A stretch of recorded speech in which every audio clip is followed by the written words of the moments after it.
लग्नाची बेडी या मालिकेच्या आजच्या भागामध्ये आपण पाहणार आहोत.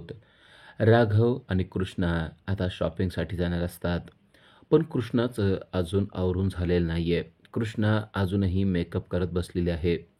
खरं तर राघवला एक अतिशय महत्त्वाचं काम आहे, पण राजश्री म्हणल्यामुळे तो शॉपिंगला जायला तयार झालेला असतो. तो कृष्णाजवळ येतो, तर कृष्णा अजून तयार नाही आहे हे पाहून त्याला राग येतो आणि तो कृष्णाला म्हणतो, "अजून किती वेळ तू मेकअपसाठी लावणार आहेस?" तेव्हा कृष्णा त्याला म्हणते, "मग मेकअप तर केलाच पाहिजे. आपलं तुमच्यासारखं नसतंय. आपल्याला मेकअपला खूप वेळ लागतो. आपल्या प्रत्येक अवयवाचा मेकअप वेगळा असतो. म्हणजे डोळ्याचा वेगळा, ओठाचा वेगळा, गालाचा वेगळा, केसाचा वेगळा." राघव म्हणतो, "तुझी बडबड ऐकण्यासाठी मी इथं आलेलो नाहीये. मी माझं अतिशय महत्त्वाचं काम बाजूला ठेवून तुझ्यासाठी वेळ देतोय, या गोष्टीची जाणीव ठेव. त्यामुळे आत्ताच्या आत्ता तू जशी आहेस ना तशी चल." पण कृष्णा मात्र त्याचं काही ऐकत नसते. कृष्णा त्याला पालाळ लावून दुसऱ्याच गोष्टी बोलत असते. तो कृष्णाला म्हणतो, "तुला नक्की माझ्याबरोबर शॉपिंगला यायचं आहे की नाही यायचं?" कृष्णा म्हणते, "बंदर क्या जाने अदरक का स्वाद." मी तुला सांगते काय आणि तू बोलतोयस काय? मला तुझ्याबरोबर यायचंय म्हणून तर एवढं सगळं सांगते ना. झालंय आता माझं आवरून. आता आपण लवकर निघूया. राघव म्हणतो, "ठीक आहे. तेवढंच फक्त विचारायसाठी मी आलो होतो. तुझं झालं आहे का नाही झालेलं? एवढंच सांगायचं ना झालंय म्हणून." तेव्हा कृष्णा म्हणते, "आता चिटचाट करण्यात कोण वेळ घालवतोय? मी तुला झालंय म्हणले ना, मग चल ना पटकन." असं म्हणून कृष्णा त्याला शॉपिंगसाठी घेऊन जायला तयार होते. तोही आता तिला घेऊन बाहेर पडत असतो आणि या दोघांचं संभाषण मधूने ऐकलेलं आहे. मधूला ऐकायचं होतं, की नक्की हे दोघं कुठे चाललेले आहेत आणि आपल्याला त्यांच्या मागं जाता येईल का? तर शकुंतलाला तिने फोन केलेला असतो. तेव्हा शकुंतला तिला सांगते, की काही जरी झालं तरी राघव आणि कृष्णाचा पाठलाग कर. ते नक्कीच शकुताई जिकडं ॲडमिट आहे तिकडे जाणारच. कृष्णा त्याला काही जरी झालं तरी त्या हॉस्पिटलमध्ये घेऊन जाणार, ही गोष्ट लक्षात ठेव. आणि आपल्याला पाठलाग करणं गरजेचं आहे. ती हॉस्पिटलमध्ये गेली की लक्षात ठेवायचं ही कृष्णा नाही आहे, ही सिंधूच आहे. त्यामुळे तुला त्यांचा पाठलाग करणं गरजेचं आहे. त्यानंतर सर्व शॉपिंग करून आता राघव आणि कृष्णा एका हॉटेलमध्ये आलेले असतात. राघवला खूपच भूक लागलेली असते, तर त्यांचा पाठलाग करणारी मधू देखील त्यांच्या मागोमागच असते. कृष्णा नक्की कोठे गेलेले आहे या गोष्टीवर तिनं अगदी बारकाईने लक्ष ठेवलेलं असतं आणि आता त्यांच्याच टेबलच्या पलीकडचा टेबल तिने घेतलेला असतो आणि त्या ठिकाणी ती त्यांच्याकडं पाहत बसलेली असते आणि त्यांच्यावर बारकाईने लक्ष ठेवत असते. त्याचबरोबर झालेल्या सगळ्या घटनांचा अपडेट देण्यासाठी ती शकुंतलाला फोन देखील करत असते. आपण ओळखू येऊ नयेत म्हणून तिने मेनू कार्ड समोर धरलेलं असतं. तर राघव आणि कृष्णा एकमेकाशी बोलत असतात. राघव कृष्णाला म्हणतो, की "मला आता जाम भूक लागलेली आहे. आपण पटकन काहीतरी खाऊया आणि जाऊयात." कृष्णा म्हणते, "ठीक आहे. मला देखील भूक लागलेली आहे, पण तुझ्या एवढी नाही लागलेली आहे, थोडी लागलेली आहे." तर मधूने सर्व इतिवृत्त सांगण्यासाठी शकुंतलाला फोन केलेला आहे. शकुंतला तिला सांगते, की "तू तिच्यावर बारकाईने लक्ष ठेव.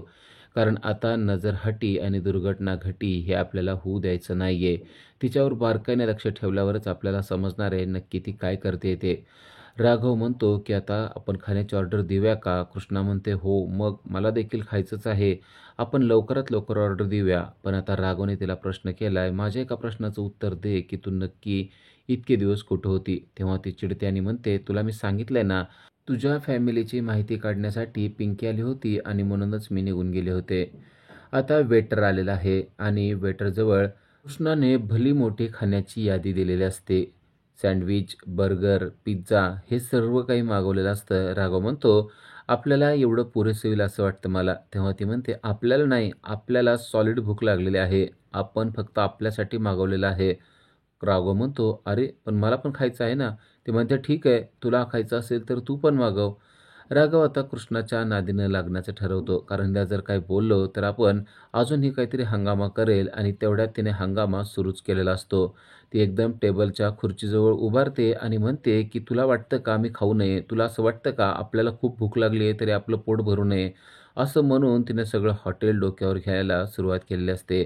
राघव अक्षरशः तिला हात जोडतो आणि म्हणतो, "असं काही नाहीये. तुला जेवढं खायचंय, जसं खायचंय तेवढं खा." ती म्हणते, "तुझ्याकडे पैसे आहेत ना? नसतील तर आपल्याला सांग. आपल्या सगळ्या मेहनतीचे पैसे आपण तुला द्यायला तयार आहे.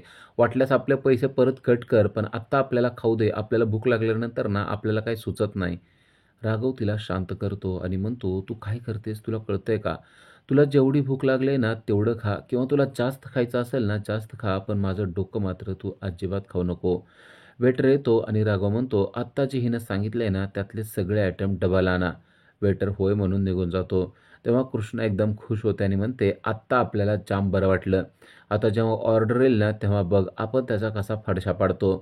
राघव तिला विचारण्याचा प्रयत्न करत असतो की तू नक्की 4 दिवस कुठे गेलेली होती, पण कृष्णाने मात्र अगदी बरोबर तो विषय टाळलेला आहे आणि राघव देखील आता तो विषय विसरून गेलेला असतो. कृष्णा त्याला म्हणते की आपल्याला ना आता लग्नानंतरची भीती वाटायला लागलेली आहे. राघव म्हणतो, "कसली भीती? लग्नानंतर काय भीती आहे तुला?" तेव्हा ती म्हणते, "मग आता तू आपलं सगळं खाल्लेलं काढतो. आपण आता एवढी ऑर्डर मागवली तर तू म्हणतोस की तुला एवढी भूक लागलेली आहे का? लग्नानंतर पण तू आपल्याला असंच करणार?" राघव म्हणतो, "असं काही करणार नाहीये. तू नाही त्या गोष्टीमध्ये डोकं चालवू नको." तर इकडे मधू मात्र जाम खुश झालेले आहे. कारण ही कृष्णाच आहे या गोष्टीवर आता तिचा ठाम विश्वास बसत आहे. पण शकुंतला मात्र तिला म्हणते की एवढी घाई करू नका. तुम्हाला तिचा पाठलाग करत राहायचा आहे. त्याशिवाय कळणार नाहीये की ती कृष्ण आहे का सिंधू आहे. आणि लक्षात ठेवा ती जर का हॉस्पिटलमध्ये नुसती गेली तरीसुद्धा ही कृष्णा नसून सिंधूच आहे ही गोष्ट लक्षात ठेवा. आणि अजिबात तिचा पाठलाग सोडू नका. तिच्या मागोमागच राहा. आता कृष्णाने सांगितलेली ऑर्डर आलेली असते. डबल ऑर्डर आलेली असते आणि आता कृष्ण आणि राघव खाण्यासाठी सुरुवात करणार असतात. कृष्णा तर एकदम भूक लागल्यामुळे तळमळून खायला सुरुवात करणार असते. पण राघवला आता तेवढ्यात फोन आलेला असतो. राघव म्हणतो, "ठीक आहे. मला आता महत्त्वाचा फोन आलाय. मी एवढा फोन घेतो आणि लगेच माघारी येतो. तोपर्यंत तू खायला सुरुवात केली तरी चालेल." असं म्हणून राघव स्वतःचा मोबाईल घेऊन डायनिंग टेबलपासून थोडंसं लांब गेलेला असतो आणि आता कृष्णा म्हणते, "ठीक आहे, आपल्याला भूक लागली आहे त्यामुळं आपण खायला सुरुवात करूया." लंबूला काही भूक लागलेली नाही दिसत, त्यामुळं फोन आला की तो निघून गेला आणि सर्व पदार्थ खायला तिने सुरुवात केलेली असते. एक-एक पदार्थाचा फडशा तिनं पाडायला सुरुवात केलेली असते आणि भर, भर, भर ती सर्व पदार्थ खाऊन टाकते. मधूचं मात्र तिच्याकडं चांगलंच लक्ष असतं. मधू पाहत असते की नक्की ही कृष्णा काय करतेय. कृष्णाचं हे असं आगोरी खाणं पाहून खरं तर मधू देखील आश्चर्यचकित झालेले असते. तर राघव इकडे महत्त्वाच्या फोनवर बोलत असतो. महत्त्वाचा फोन त्याचा होतो आणि तो पुन्हा माघारी येतो तेव्हा त्याला मात्र मोठा धक्काच बसतो. कारण कृष्णाने सर्व ऑर्डरचा फडशा पाडलेला असतो आणि राघवला काही देखील ठेवलेलं नसतं. हे पाहून राघवला मोठा धक्काच बसतो. राघव म्हणतो, "काय झालं? सगळं खाऊन टाकलंस तू?" ती म्हणते, "हो, बघ तू परत एकदा आपल्या खाण्यावर आलास ना," असं ती म्हणते. तेव्हा राघव म्हणतो, "ठीक आहे, तुझं पोट भरलंय का यासाठी मी विचारत होतो, का तुला अजून काय खायचं आहे?" कृष्णा म्हणते, "आत्ता आपल्याला काहीही खायची इच्छा नाहीये. आपलं जाम पोट भरलेलं आहे." राघव म्हणतो, "ठीक आहे, तुझं पोट भरलंय ना, आता माझं देखील पोट भरलेलं आहे. आता मला देखील काही खाण्याची इच्छा नाहीये. आपण आत्ताच्या आत्ता घरी जाऊया." कृष्णा म्हणते, "हे असलं काय नाही हां, तू खाल्ल्याशिवाय आपण कुठेही जायचं नाहीये." मधू त्यांच्याकडं बारकाईने लक्ष ठेवत असते. मधू देखील आश्चर्यचकित झालेले आहे की हिने एवढं सगळं खाऊन टाकलेलं आहे. तिकडं शकवात त्या आजारी आहे तर हिला त्याचं काहीही पडलेलं नाहीये. कृष्णा म्हणते, "तू खाल्ल्याशिवाय आपण जाणार नाही." कृष्णाचं लक्ष मात्र बारकाईने मधूकडं आहे आणि ही गोष्ट मधूला माहिती नाहीये. मधूला असं वाटतंय की आपण कृष्णाला फसवलेलं आहे. पण कृष्णाने हळूच तिच्याकडं लक्ष ठेवलेलं असतं आणि तिला माहीत असतं की ही आपला पिछा करत आहे. आणि त्याचं कारण आपल्याला लगेच समजतं. कारण जेव्हा तिने शकुंतला आणि मधू यांचं बोलणं ऐकलेलं असतं आणि शकवात त्या आजारी आहे, तिच्याकडे जायलाच पाहिजे, हे तिला समजलेलं असतं, तेव्हाच तिने प्लॅनिंग केलेलं असतं. तेव्हा ती गोदाला बोललेली असते, की आता आपल्याला लवकरात लवकर शकवात्याकडं जाणं गरजेचं आहे. कारण शकवात्याला हार्ट अटॅक आलेला आहे आणि तिला पाहायला जाणं गरजेचं आहे. माझ्या आईनंतर माझा सांभाळ तिनंच केलेला आहे. तेव्हा गोदा मात्र एकदम शांत होते आणि तिला म्हणते की तू आत्ता कुठेही बाहेर जाऊ नको. कदाचित मधूचा हा प्लॅन असू शकतो. आता घास तोंडाशी आलेला आहे. तू जर का अचानक काही केलंस तर आपलं खूप मोठं काम होण्यापासून राहणार आहे. ही गोष्ट सिंधूच्या देखील लक्षात येते की खरोखरच मधूचा हा प्लॅन तर नसेल ना आणि ती गोदाला शकवात्याची माहिती काढण्यासाठी पाठवते. तर तेव्हाच त्यांना बाहेरून राजश्री आणि रत्नाकर यांचं बोलणं ऐकू येतं. राजश्री शॉपिंगला जाण्यासाठी रत्नाकरकडे हट्ट करत असते, पण रत्नाकर मात्र तिला जाऊ देत नसतो. त्या दोघांचं बोलणं ऐकून कृष्णा बाहेर येते आणि राजश्रीला म्हणते की राजश्री मदर्स, आत्ता तुमचं जाणं काही योग्य नाही आहे. आत्ता तुमची परिस्थिती तशी नाही आहे. राजश्री म्हणते, पण मला खूप सारी शॉपिंग करायची आहे ना, तर मी शॉपिंग कशी करू? कृष्णा म्हणते, त्याची काळजी तुम्ही करू नका. तुम्हाला जे काय आणायचं असेल ना, ते गोदाला सांगा. गोदा तुम्हाला सगळं काय आणून देईल. राजश्री म्हणते, पण मला वस्तू बघितल्याशिवाय खरेदी करू वाटत नाहीत. कृष्णा म्हणते, त्याचीही काळजी करू नका. आत्ताचा जमाना पुढे गेलेला आहे. तुम्ही फक्त त्यांना एक व्हिडिओ कॉल करा आणि व्हिडिओ कॉल करून सांगा की तुम्हाला काय पाहिजे आणि काय नको. तेवढ्यात गोदा येते आणि राजश्रीला म्हणते, हो, तुम्ही अजिबात काळजी करू नका. तुम्हाला जे काय हवं असेल ना, ते सगळं मी घेऊन येते. व्हिडिओ कॉल करून एक-एक वस्तू कोणती, कशी, कुठं घ्यायची आहे ना, ते मला सांगा. मी सगळं काही घेऊन येते. अशा प्रकारे गोदा आणि कृष्णा यांनी प्लॅन केलेला असतो आणि मधूला तर वाटतंय की कृष्णाला आपल्याबद्दल काहीही माहिती नाही आहे आणि आपण मेनू कार्ड समोर धरून कृष्णाला फसवत आहे. पण कृष्णाने तिच्या पुढचा प्लॅन करून ठेवलेला आहे. कृष्णा मनाशी म्हणते की मधू, तुला काय चालाकपणा करायचा आहे ना, तो कर. तू शेर असलीस ना, तर मी सव्वा शेर आहे. राघव आता कृष्णाला म्हणत असतो, ठीक आहे, तुझं खाऊन झालं असेल तर आपल्याला लवकरात लवकर निघणं गरजेचं आहे. राघवचं ते बोलणं ऐकून कृष्णा देखील म्हणते की हो, आता आपण लवकरात लवकर निघूया. असं पण आता इथलं सगळं काम उरकलेलं आहे.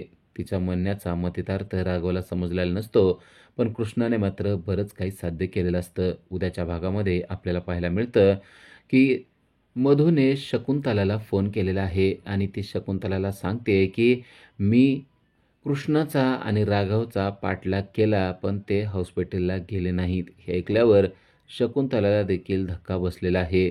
आता ही नक्की कृष्णाच आहे या गोष्टीवर त्या ठाम झालेल्या असतात आणि तेवढ्यात कृष्णा तिला पाठीमागून आवाज काढून दचकवते आणि मधू देखील खूपच दचकलेले आहे.